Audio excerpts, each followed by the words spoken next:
Welcome to the Northwest Georgia 912 meeting. My name is Searcy. Most of you know me already. It's good to see some familiar faces. Thanks for coming. Is there any doubt in your mind that America is being fundamentally transformed? Is there any doubt in your mind that America is being fundamentally transformed?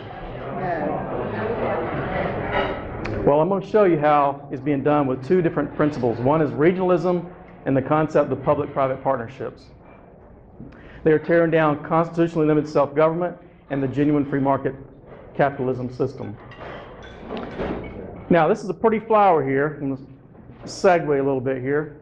It was introduced to America in 1876. Now, don't say what it is if you know it. Just keep it to yourself for a minute. But they brought it here because they sold it to us that it had a lot of great benefits. It was going to be used for soil improvement. You could use it for animal feed, basketry, medicine, food and beverages. It had a lot of legitimate uses and benefits. Come to find out, it's a noxious weed. Competes for nutrient resources, blocks access to vital light, overtakes and kills native plant life. It's a growing menace, spreading into 150,000 acres annually. Once established, it's very hard to extinguish. You have to kill the crown root to get rid of it. Does anybody know what it is? Exactly. Now, keep that in the back of your mind, and every time you're driving around North Georgia, the rest of your life, you're going to see that kudzu, and you're going to think about regionalism and PPPs and why it's spreading like a menace. What is the United States of America? Are we a democracy or a republic? Republic. We just gave a pledge of allegiance to the flag, to the Republic of the United States of America. You cannot find the word democracy anywhere in the Bill of Rights or the Constitution or the Declaration of Independence. So what is a republic? A republic is not big R Republican. A republic is the Republican form of government, which means the supreme power rests with the people. The people are the sovereign. We elect representatives to represent us in matters of public affairs and follow a constitution or follow the rule of law. It's a unique system of checks and balances that our founders created, with the people being the final check. It's up to us. The power comes from the bottom up. George Washington says that the power under the Constitution will always be in the people. Or we're becoming something else. Let me show you how regionalism and PPPs are tearing that down and basically transforming America. Of course, we all know over the last 6 years, several things have happened. We've got centralized medical care with Obamacare. We've got the centralization of our education system with Common Core curriculum standards. And they'll tell you that the federal government didn't have anything to do with it. That's fine. But they offered our governor here a $400 million grant that they would waive the race to the top requirements if they would adopt the Common Core standards. So we took the money. We got obligated because we took the money. And so the federal government does have something to do with it, even though they say they don't. So things are being centralized. Power is being centralized. Well, let's talk about, do you think these things are happening by accident? Is this a societal trend, or is this a political agenda?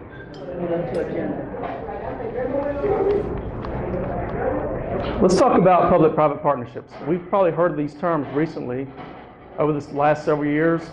They're being used for all sorts of things. But one of the oldest public-private partnerships is the Federal Reserve. Most of you already know that the Federal Reserve is a private bank. How many people knew that? Probably most of you have read The Creature from Jekyll Island, and you understand exactly that Congress gave away the right to print and coin money. They took it from the Treasury, and they gave it to a private banking cartel. So that's an old example. And they print our money, and they charge us interest on it. And we as the taxpayers have to pay that interest. How about Solyndra? You guys heard of Solyndra? Solyndra got about a $500 million loan from the federal government. Two other companies got the same because they were green companies. They were going to create jobs. They were going to grow the economy. They're going to save the environment. All three of those companies now have failed and gone bankrupt. But who paid for it? We did. We did. And closer to home, we've had tremendous controversy over two major professional sports stadiums. One, the Atlanta Falcons, moving out of the dome, moving to a brand new stadium because they need to have a retractable roof. The taxpayers are going to be on the hook for that too. And how about closer to home here in Cobb County? Now the taxpayers of Cobb are on the hook for $400 million for a brand new Braves stadium for a company that the owner, Liberty Media, is a multi-billion-dollar company. Why in the world do private citizens, private taxpayers have to fund private enterprise? This is breaking down the free market system. As soon as that happened here in Cobb County, CBION, one of the major employers in the CID, says, well, we'd like to have an incentive too because we might just move out of the CID if we don't get an incentive. Once you start down this road of having government get in bed with business, you start breaking down the fabric of the system.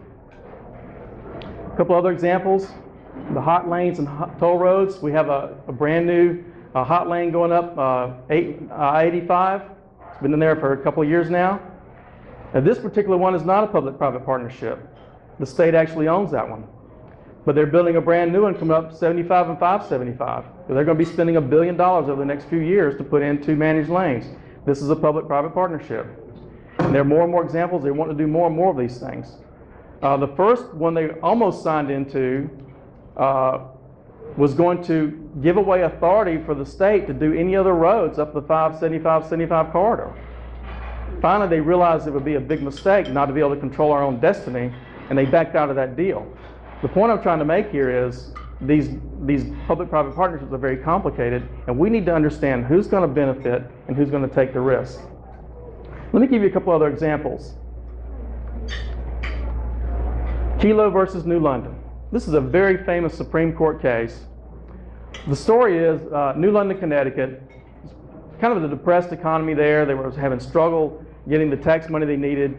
And a group of developers went to the city and says, look, there's this area over here of subdivision. If you will condemn this through eminent domain, we will buy this property. We will rebuild the whole area with mixed use. The city will get a new tax base. We'll have this brand new nice development. And everybody will be happy, you know, except for who? The homeowners, okay? They made the argument that the homes were obsolete, you know, functionally obsolescent. They didn't have central air conditioning, whatever reason. So they were able to go through with this. The city condemned it through eminent domain, sold it to the developers, but the homeowners were not happy. They took it all the way to the Supreme Court. The Supreme Court, interestingly, ruled in favor of City of New London. It says, yeah, cities can do this. We can take private property and use it for private gain. So, as a result of that, many states around the country passed more stringent rules on eminent domain to protect private property rights. But what's happened since then? Well, the economy goes up and down, as we all know. Real estate cycles go up and down. And so today the property sits vacant. They lost all the tax revenue they had. Now it's vacant, and the homeowners got moved out of their home. This is an example where local government get involved with business, picking winners and losers, and who really wins and who really loses. Next case I want to talk to you about is ball ground recycling. This is very close to home, up in Cherokee County. The story here is Bobo Recycling. Ball ground recycling, excuse me, the guy's name is Bobo. Ball ground recycling was in the business of grinding stumps, removing debris from construction, new construction. Their business was going so great during the real estate boom that they were starting to disturb adjoining property owners. The county went to them and says, look, you're growing, you're causing disturbance to some of the adjoining property owners. If you'll move out away into another area, we will go and get a development authority bond, buy 18-acre tracts. You can move your business out there, and these homeowners here were happy, and you'll have your business, and everybody be happy. So that's what they did. So what happened when the economy went down and the housing stopped? Well, the recycling business went down too. And now today they've gone bankrupt, and the taxpayers of Cherokee County are paying $100,000 per month to the Bank of New York to maintain their credit rating. Here's another example where government's getting involved in business, picking winners and losers, and who wins and who loses. Now, I'm not going to get up here and tell you that every PPP is bad. There are often some that may be good, but you have to look at the details. Let me give you an example. Over in East Cobb, there's a family over there that wanted to donate some of their property for a little county park. And they got with the county, says, we'll donate this land. The county donated materials, equipment, labor. The local citizens in the area got together and raised money. And so they built this nice little park. But there was no 15, 20-year long-term contract. No one business benefited over another. And they built this nice park that everybody can enjoy, that all the citizens can enjoy, not just a few. That's one small example of a PPP where government can work with citizens to bring about good things for the community. But we have to look at the details. But this wound up being, it was private profits for ball ground recycling as long as the economy was going good. But now, since it failed, it's a public loss. A lot of times we're sold public-private partnerships with flowery words. They use flowery words to sell us a lot of things we don't really need most of the time. But some of the words that are used are grows the economy, increase jobs, benefit of all. It's for the common good. The stakeholders will benefit. Well, who are the stakeholders? Outsourcing. Now, I'm not telling you that all outsourcing is bad. We do. Sometimes cities and counties need to outsource services in the open bid marketplace to get the best return on the dollars, the taxpayers' dollars, and also privatization. And sometimes that's good. But we have to get into the weeds and find out, are we really creating a government-sanctioned monopoly or cronyism? Are favored corporations agreeing to implement regional policies? Is it more about power, profits, and politics? Who really benefits and who's going to take the risk? As the saying goes, the devil's in the details.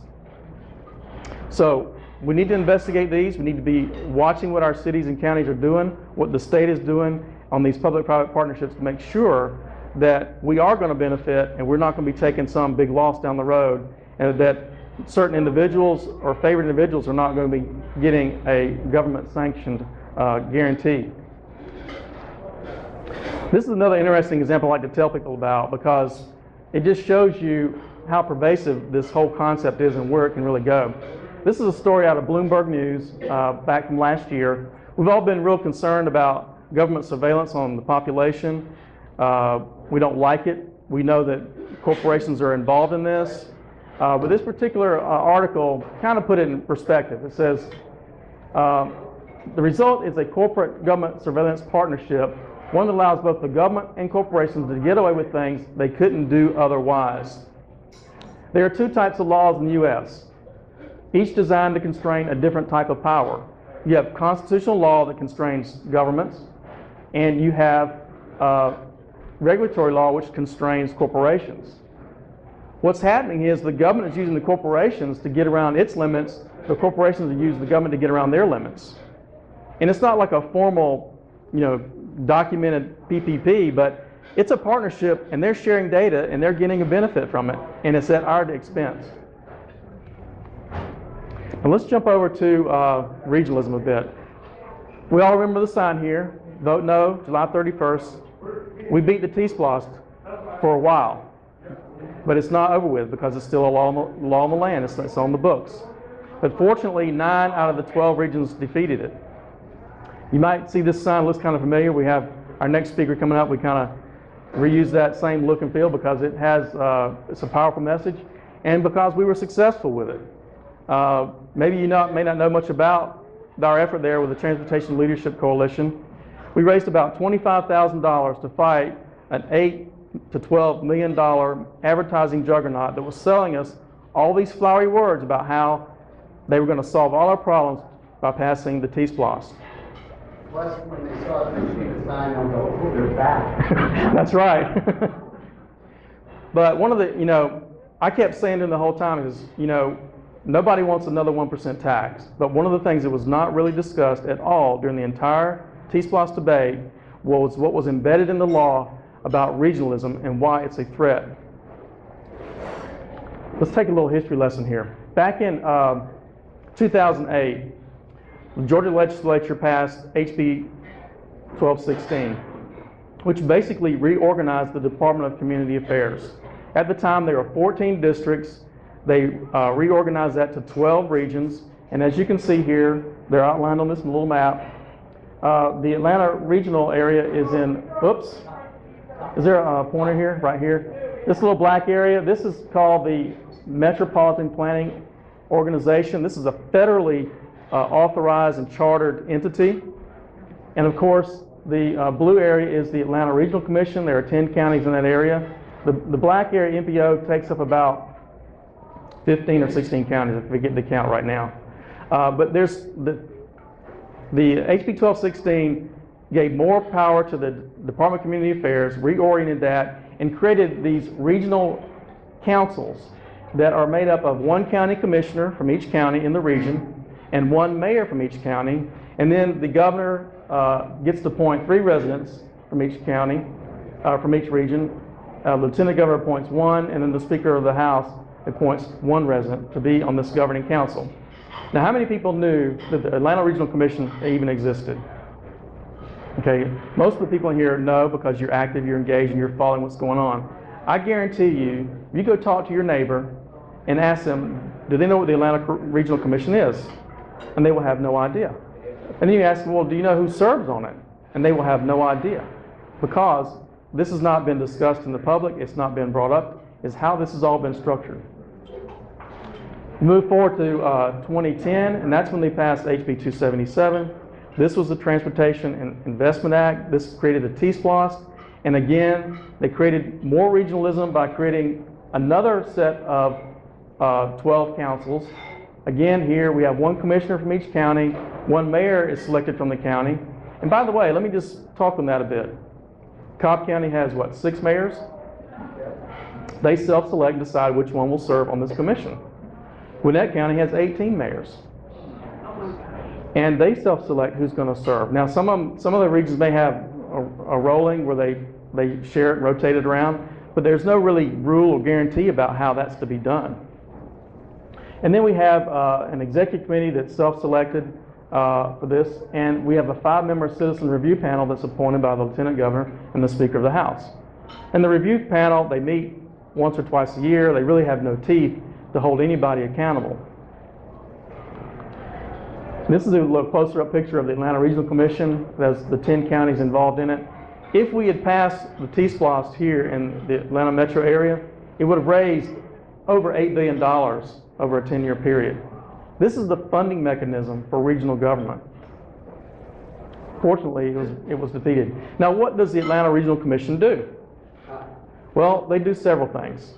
They're federally chartered MPO, so they are responsible for overseeing how federal transportation dollars are spent in the Atlanta region. So they can decide which projects are included, which federal money is going to be going to which projects. The other thing they're involved in is water. They're involved in aging services and a couple of the workforce development. Those are the 4 areas, main areas they are involved in. One area they're also involved in is they approve comprehensive plans. The state of Georgia requires every county to have a comprehensive plan, and the comprehensive plan goes into zoning, how property is developed in the county, and counties, every county has to have one of these, no matter what the size of the county. But in that, embedded in that, are the rules of how property is going to be developed, so that it gets into zoning, and zoning gets into property values, and how they can control what can be built where, when, and how.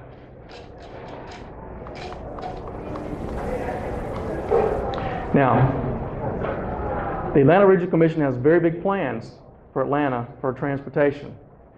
This schematic here, or graphic, is what's known as Concept 3. And this is the transportation plan they have put together out to 2040. It's called Plan 2040. They're estimating that they're going to need $126 billion over this time period to implement this plan. Now, Fayette County has already pulled out of this because they're one of the outlying counties that really would not benefit that much. Some of the other outlying areas would not benefit as much either. But they have all sorts of ways they plan to raise the money to fund this transportation plan. motor fuel excise tax increase, motor fuel sales tax increases, another TIA or T-SPLOS vote, potentially, a millage rate increase, regional vehicle ad valorem taxes, regional income tax, a statewide income tax, regional miles travel tax, and parking fee taxes. These are some of the things they have ideas of how they're going to raise the money to pay for this transportation plan. Now, you might say, well, I see a lot of problems with the taxation field, but what's the big deal? I mean, it's just a regional council. They look at things, they have vote, they meet once a month. Well, let me tell you what's the problem with it. How many people here live outside of the city area, live in the rural area of your county? Okay, there's probably a half a dozen people here live in the rural area of your county. You get to vote for your county commission chairman. Everybody that lives within inside of the city limits gets to vote for a mayor. So you're actually getting two votes. You get to vote for a mayor and you get to vote for the county chairman. Now you may not know they're serving on this regional council, but you do get to vote for them and you can hold them accountable. Now that doesn't guarantee that your mayor is going to get to serve. Some counties are set up very differently. Like in Baldwin County, they have 4 districts in their county, but they don't have a commissioner at large or like a county commission chairman. So they decide among themselves which one will be on the regional commission for where Baldwin County is located. So let's say that chairman is not even that commissioner is not even in your district. You have no voice on what the regional commission does. The point of all this is it breaks down equal representation. If you live in the county, you get 1 vote. If you live in the city, you get 2 votes. And it shifts the balance of power toward urban control. And like I said earlier, most people don't even know that they're county commission chairman or that a mayor is serving on this regional commission. So that violates the 1 person, 1 vote principle. And this was a Georgia case back in 1964 that said that the voting power for each voter must be as equal as possible to that of any other voter. This went to the Supreme Court. It also violates the 14th Amendment for equal protection under the law, to treat citizens and voters equally. Now, Georgia's a very interesting state. We're the only state in the Union that has specific provisions in the Constitution for protection of home rule. What does home rule mean? Home rule is just basically local control, local self-government. That's the way the founders envisioned our country when they created the Constitution. That they wanted limited government at the federal level, they wanted more government at the local level so that we have an opportunity to participate for self-government. It's much easier for me to go down to the county commission meeting or the city council meeting. It gets a little more difficult to go to the Atlanta Capitol. It gets much more difficult for me to go to Washington to petition my legislators this way or that way on any particular issue. So the idea here is that local control governs best because we know what our needs are here better than someone in some distant capital. Well, regional government breaks down this local control because the authority is being shifted to the regional commission. And let me explain how that's happening. Over the last 3 or 4 months, we've been involved in going down to the Atlanta Regional Commission meetings. We got more engaged in this issue recently because they are in the process of changing their governing bylaws. The bylaws have not been changed for the ARC since 1971. And the way it's set up now, there's an executive committee where the county commission chairmen serve on this executive committee. They are the duly elected representative from each county. Well, we got to studying these new bylaws, and there's quite a few issues we have with it. In fact, we have a little critique back here you can pick up. And what we'd like for you to do, next Wednesday, if you can, come down to the ARC meeting and be a presence there. We've been able to speak at the last 2 or 3 meetings to try to bring this attention to them. But what they want to do is they want to do away with the executive committee and create a governance committee. The governance committee will be appointed by the ARC chairman. The ARC chairman appoints all of the officers, then he appoints all the committee chairs, he puts a slate together, and then the rest of the board vote on the slate. Now, we all know how a slate of officers goes. When you get, particularly at the, in your county parties, when they do a slate of officers, you vote for the whole slate, and 90% of the time, the slate gets approved. I mean, they're not going to be splitting the slate up. So here we are, we have an ARC chairman that's going to get to appoint all of his officers as well as all the committee chairs. And the problem with that is it's centralizing power into one person. That's one of the major issues we have with it. The bigger issue, another big issue we have with the new ARC bylaws that are being discussed right now is that the past and the current ARC chairman have also been the chairman of their respective community improvement districts. The past chairman, Tad Leahead, he's also the chair of the Cumberland Improvement District. Who all knows what a CID is? Okay, most of you know what a CID is. A community improvement district is a self-taxing district. It's authorized by the state legislature and the county government, and basically it says the major property owners in the district decide we're going to create a special tax, tax the businesses, so that we can do road improvements and so forth. We contend that this is a public or political subdivision, that it's a government entity. Even though the officers of it are not elected, it's still, they have a power of taxation, they have power to spend that money. In fact, CIDs are listed in the Georgia Constitution as being able to receive, the structure is set up in the Georgia Constitution as they're created by the legislature. And that's a political subdivision. In addition, the Georgia Transportation Investment Bank, which was set up to fund different transportation projects, they can only give money to government entities, and one of the entities they list are CIDs. That's in Georgia code. So, point number 2, they're already violating their own bylaws because the bylaws say that they can't have a citizen member that is also an employee or appointed member of a government body. There's several other issues. One is a quorum on one of the committees of 40%, the big committee that has responsible for all the expenditure on transportation and air quality. Some of the citizen members that serve on the regional council have been there for 15 years. There are no term limits.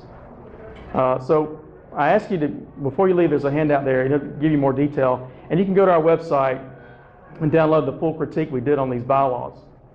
So what's happening here is power is being shifted away from local control to more centralized control in the Atlanta Regional Commission. Now, back during the T-Splosh debate, before this legislation was even passed by the legislature, legal counsel went to the governor and said, the T-Splosh law is unconstitutional. There's no authority in the Georgia Constitution to allow you to set up this taxation structure. So, how do they come to that conclusion? Well, in the Georgia Constitution, it says that taxes must be uniform and equal across the state. In other words, you can't have 3 regions that pass a tax and then 9 regions that don't. That's unequal taxation. So it can't be legal under the Constitution at the state level. Well, what about the county level? Can we collect tax money in Cobb and spend it in Cherokee? Of course not. Our jurisdiction ends at the county border. Unless we agree to do something different, and we'll talk about that. So the way they got around this was a term called special districts, which is in the Constitution, and they said, we're going to call, the special district was set up so they can create the CIDs. But what the governor says, we're going to use the special district rule to say we can have 10 counties or 15 counties to create these regional bodies. And that's how they're trying to get around the constitutionality of the T-Splosh. Now, regional tax-based sharing. This is in full swing in certain areas of the country where they're really taking money from the suburbs to fund inner city and urban areas. Spreading the Wealth was a book written by Stanley Kurtz. It's called How Obama is Robbing the Suburbs to Pay for the Cities. I encourage you to read this book and understand that this concept of regional tax-based sharing is not something new. This has been going on from the mid-90s. If you'll do the research on Building One America and the Gamaliel Foundation, they're 2 of the principal organizations that are promoting this concept. The trick is, to get the federal grant money, you have to agree to these regional tax-based sharing policies. And Just another way that they're luring and baiting local governments into adopting these regional social equity policies. So what we have here is an appointed government that's from the top down, which lacks checks and balances. 12 regional councils under HB 1216, another 12 transportation councils under 277, and then 12 citizen review panels. There's only 2 members from any one county, so it's very difficult to hold anybody accountable in this structure. You could have your county completely vote against the T-SPLOST, but all the other 9 counties approve it, and you're obligated for that taxation. You can't, and that's taxation without representation. In fact, there's even a penalty for those counties that opted out of. There's a penalty. Most voters had no idea of this structure was set up in these 2 bills. They were not aware of it. And multiple local councils are being established at the local level by appointment to really shift authority away from the elected county commissioners, shift it to other councils and commissions, so that if something goes wrong, well, that was that commission over there. We didn't have anything to do with it. We'll blame them. And so they shift accountability. So there's kind of a map showing you the 36 new councils that are set up between the state and local government. So this is not just happening in Georgia. This is being implemented all across the United States. And as I said, they use federal grants to lure local governments into accepting social engineering policies.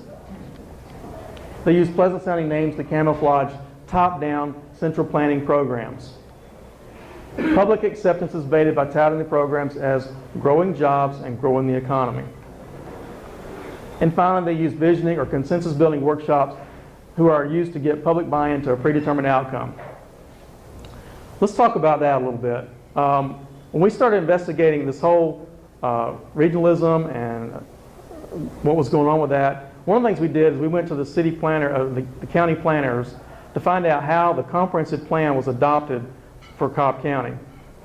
And we had a nice meeting with them, and in the back of that they talked about, well, we're going to take these policies out because we've got these policies covered elsewhere in the plan anyway, so we don't need to make any mention of sustainable development or any of that. So we asked, well, how was this comprehensive plan adopted? What kind of public input did you get for this? Well, we had a series of meetings over 3 years. We had 4 meetings over 3 years, and I said, well, how many people went to these meetings? Between 25 and 125 people. So we got to doing some math on that and saying, okay, so they had 12 meetings. Let's say there were 100 people at each meeting. That's 1,200 people. This is in the county, for a county the size of 700,000 people. That was the public input that was made for these comprehensive plans. And the whole point of that I'm trying to make is we need to be involved at the local level. We need to be engaged and to see what our county's doing. And I'm not preaching to you guys because you're already doing that. But what I'm saying is we need to inform our neighbors that they need to be involved. Maybe they can't go to every meeting, but at least we can go and make shift turns and make sure that someone is going to these meetings, finding out what's being voted on, bring it back to your local neighborhood, make sure that everybody's informed of what's happening. Another example that was brought to us during the T-SPLOST was up in Habersham County. We had a gentleman that came to us and said, our county is getting ready to adopt property maintenance codes.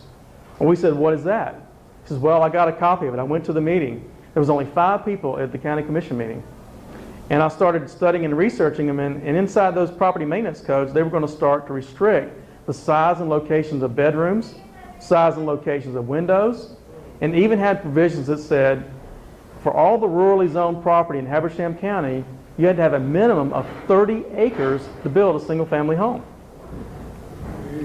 Imagine that you bought a little 20-acre place up there to retire. You're going to build a house for your retirement. Come to find out, the property maintenance codes have been adopted and you can't build a house on it anymore.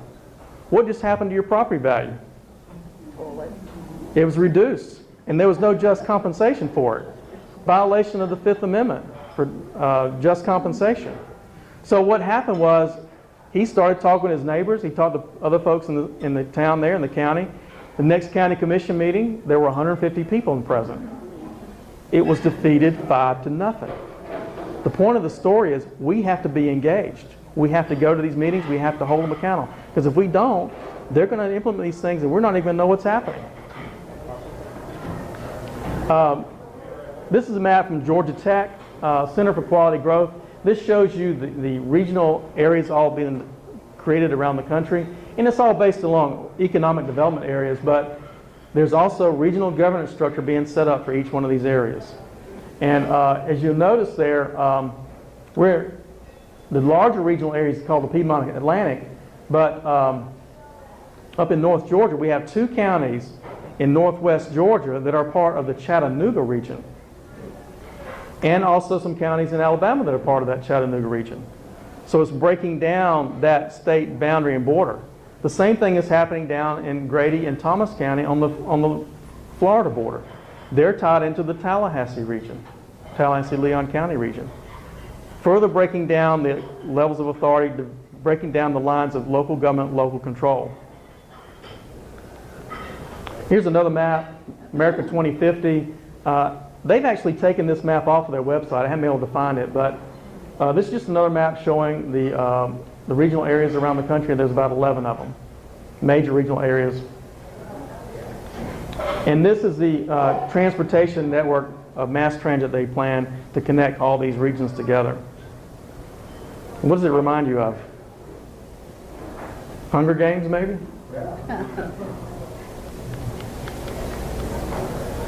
So, when you think about central planning, what do you think of? Soviet Union, right? We know that the Soviet Union failed. But what happened to Europe? Now we have the European Union, which has adopted a Soviet model of governance. That's what's happening with regionalism. They're adopting this appointed structure of regional government. So what is a Soviet exactly? A Soviet is a system of councils that report to an apex council and implement a predetermined outcome affecting a region or neighborhood, often arranged through the process of facilitated consensus or visioning. Members of a Soviet council are chosen by the virtue of their willingness to comply with that outcome and their one-mindedness with the group. Talk about appointed councils. Who do you think is going to get appointed to councils? People that are going to go along with whoever's appointing to those councils. Let me tell you how important that is to understand that concept. Our friend Steve Brown, Fayette County Chairman, has been involved with watching the Atlanta Regional Commission for the last 20 years. He's been serving on the commission for the last 3 years. Before that, as a mayor, he served on it. In all the time he's been involved, there's hardly ever a dissenting vote on anything that the ARC does. In fact, all of last year, 2013, there was only one dissenting vote on any issue brought before the Atlanta Regional Commission. They all go along to get along. Let me tell you what's happened. Last meeting at the ARC, they had a public comment policy that was voted on by the board members of the ARC. Because of our engagement, because a lot of you were there, all around the county, all around the regional area, we had people come and speak. Because of our involvement, our engagement, 7 people voted against the public comment policy. Not because they didn't want more public comment, but because they didn't feel like they were a good enough policy. The policy was adopted 19-7, which basically says we have 10 minutes, 2 minutes per speaker, which is more liberal than it was before, because before you had to have a motion, a second, and a 2/3 vote of the ARC board to hear from any public comment from anybody. Now, 10 days notice. They had to have 10 days notice as well. That was in their public comment policy. Now, because of our engagement, we got them to back off of that, but it's still not good enough, because it still says the chairman can modify the policy whenever. It's not a guarantee that's written into the bylaws. Another issue we have with those bylaws. So, Soviets are the operating mechanism of a government-controlled economy, whether it be socialism or public-private partnerships. So, what is regional governments? It's unequal representation. It diminishes local control and home rule. It's an unconstitutional taxing authority. It's a 4th level of government. The appointed government is the new Soviet. Increasing levels of authority for executive branch, all the powers being centralized into the chairman. Dependence on stakeholder councils. It's driven by government, not by the people. Do you think the people are clamoring for this? Nobody even knows this is happening. A statewide vote on the TA referendum would have given consent to regional governance. Right now, 3 regions passed it, 9 voted against it. I think they're probably going to try to vote these in incrementally and get one region at a time. But even though it's unconstitutional, you take this to a court of law, and if we had passed it, the judges are going to say, well, look, it's the will of the people. The people voted for it, even though we didn't know it was part of the plan. So back to that noxious weed. What did we say about it? It competes for nutrient resources, blocks access to vital light, overtakes and kills native plant life. It's a growing menace. Like kudzu, PPPs compete with genuine free market solutions. PPPs are about access to power, profits, and politics. Regionalism overtakes local control. It's a growing menace. Regionalism, once established, will extinguish the Republican form of government, small r. We must attack the root legislation to get rid of it. Again, do you think this is an accident or a political trend? Okay, so what can we do? Well, we can attend the ARC board meeting or regional commission and their committee meetings. The committee meetings are open for public comment. You don't have to get approval. You can go to the ARC board. We're going to be there next Tuesday or next Wednesday.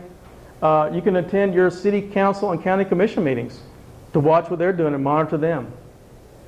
You can contact your state senator and state representative. They need to understand what's being done with this. They need to understand how it's being used. There were 3 bills that were brought up in the legislature over the last few years. Most of them didn't make it out of committee. One was SB 73, which would remove the penalty if your county decided to vote against the T-SPLOST. The second one, SB 104, would take away some of the power of the Department of Community Affairs. And the third one, HB 195, which is one we thought was a good solution. We're not against regional cooperation. We're not against solving problems. HB 195 would have removed the 10 county or 15 county regional structure and says 2 or more counties can come together. Their county commission can get together and decide, this is a list of projects we need to do. They bring that to the voters, and the voters can decide if they want that tax or not. Let's say there's a road that needs to be built between Bartow and Cobb County or Cherokee County. The 2 county commissioners can get together and decide, bring that to the voters and vote on it, and they can be held accountable if the voters don't like what they did. We don't have our money being spent in Rockdale or any other county that's locally touching our borders. So ultimately, we need to repeal HB 277, which HB 195 would go a long way to doing that. You can spread the word to your family, friends, and neighbors, and you can join our efforts to support the TLC. Please go to our website, repealregionalism.com. We have articles there, but we need your involvement. So thank you very much for your attention today, and that's it. Any questions?